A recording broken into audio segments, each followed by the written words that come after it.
Battle City was a turning point for the anime.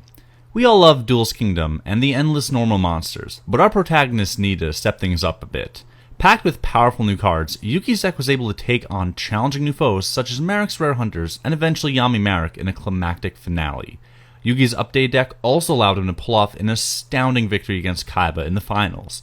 Today, we're going to show you how we built our Battle City Yugi deck.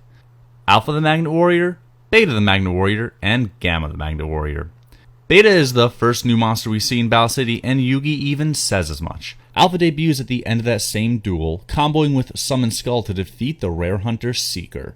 The final Magnet Warrior Gamma makes its appearance during the tag duel between Yugi and Kaiba versus the masked duo of Loomis and Umbra. Valkyrion the Magnet Warrior. This powerful monster was summoned out by Yugi in the same tag duel.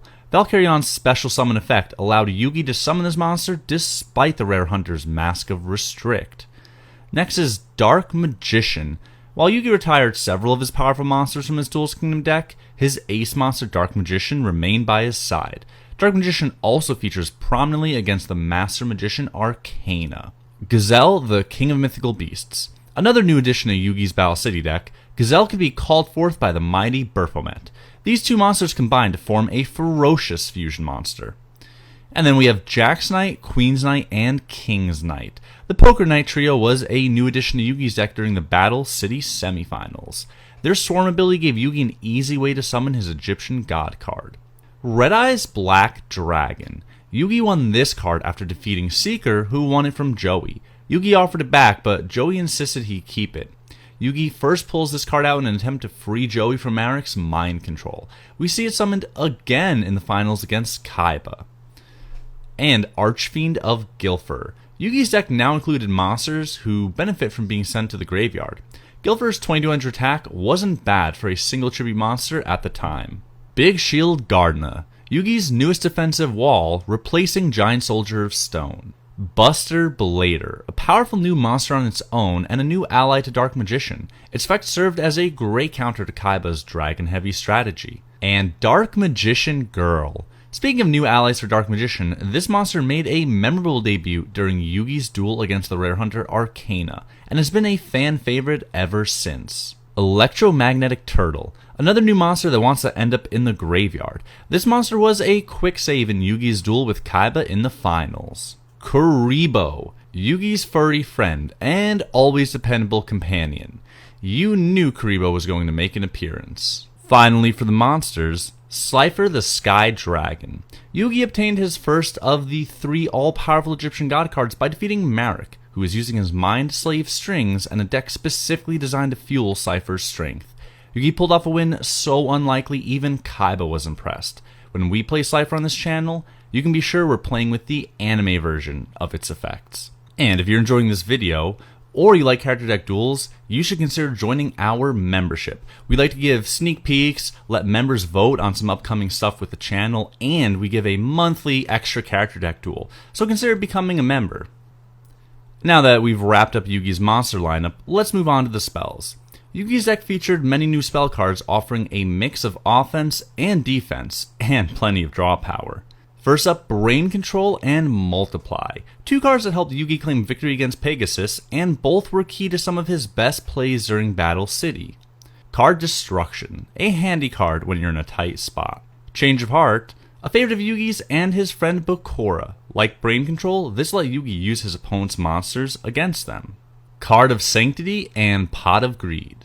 When our heroes were low on cards, it was just too tempting to let them draw until they had a whopping 6 cards in hand. For anime decks, we play Card of Sanctity with its anime effect.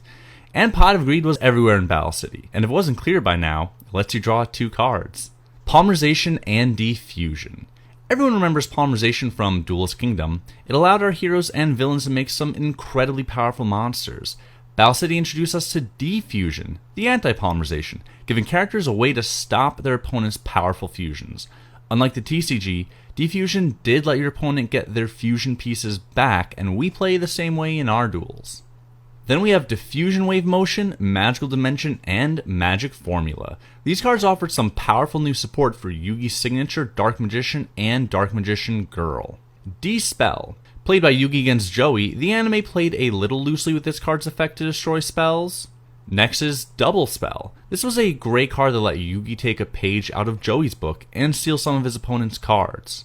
And Exchange. This is a key card Yugi first used against Joey while he was possessed by Marek. He then used it against both Kaiba and Marek at the end of Battle City.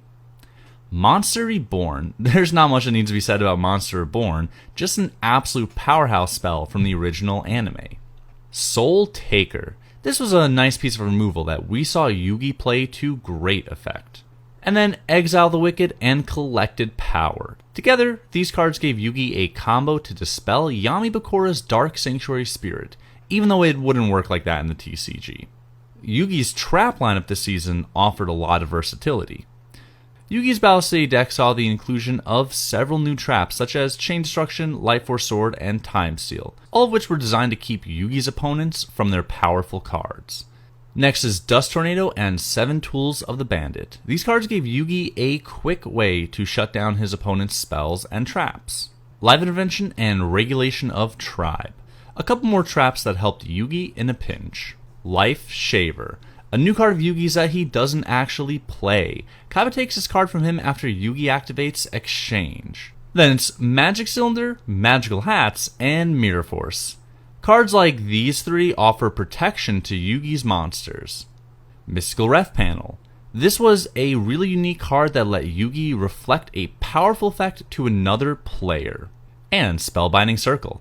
What a classic Yugi card. Spellbinding Circle was a Duelist Kingdom favorite and is here in Yugi's Battle City deck too. Soul Rope. Soul Rope allowed Yugi to replace a fallen monster. Before we get to the fusions, we have 2 quick shoutouts. Obelisk the Tormentor and Fiend Sanctuary. These were cards Yugi got from Kaiba after their duel, so while they were part of Yugi's deck, it was really just for the last duel. Alright, so Yugi's deck boasted some new fusions this season. First, Chimera, the Flying Mythical Beast. As we hinted at before, this fierce monster was the fusion of Gazelle and Baphomet. Yugi busts this out against Seeker and it makes a smashing entrance. And then Dark Paladin. The fusion of Dark Magician with Buster Blader, this powerful magician ultimately led to Kaiba's defeat during the Battle City Finals. Dark Paladin easily slayed Kaiba's 3 Blue Eyes in a defeat that Kaiba wouldn't soon forget. And that's it for our Battle City Yugi deck. A lot of awesome cards were played this season by our favorite protagonist, but let us know in the comments which of Yugi's cards was your favorite from the standout season, even if it's one we don't have in the card game, like Ragnarok. And speaking of cards that aren't in the TCG, check out this video of us reminiscing about 10 Battle City cards that aren't printed in the game, but that we would love to have. Until next time.